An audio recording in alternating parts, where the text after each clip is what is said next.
after he and several of his family members were denied voting privileges because they were not registered in the common roll. Lay sitting member Bart Philemon took the liberty to find out how many more people in his Ahi local level government missed out. Sure enough, 194 locals in the LLG who voted in the 2007 elections were not registered in the 2012 common roll.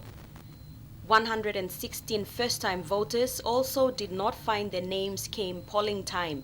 They claimed they did register their names but did not find it on the common roll.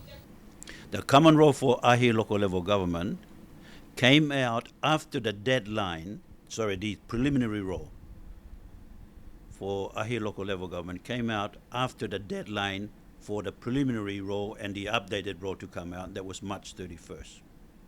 As soon as I saw members of my family were missing, I rang up the electoral commissioner myself through his secretary under who's my niece. I mentioned to her and I mentioned to Andrew Trawan that I will use this as a case in point to emphasize the fact that the members of parliament wanted to delay the election by 6 months to fix up the common roll.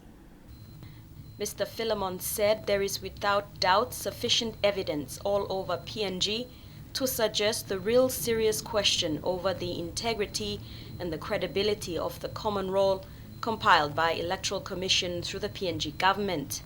Describing the common roll as the basis of PNG's credibility and integrity of holding elections and exercising democratic rights, he said the 9th election is worse than his experience of the 4 elections he was involved in.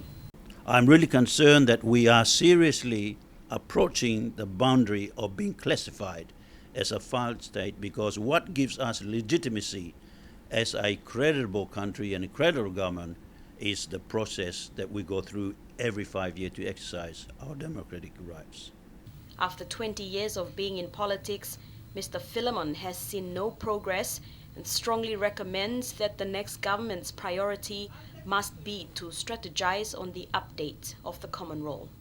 That there must be an update in common roll, strategize it over 5 years, so that progressively, when it comes to the year of the election in 2017, that there is a credible set of documents that represent every eligible voters to exercise their democratic rights.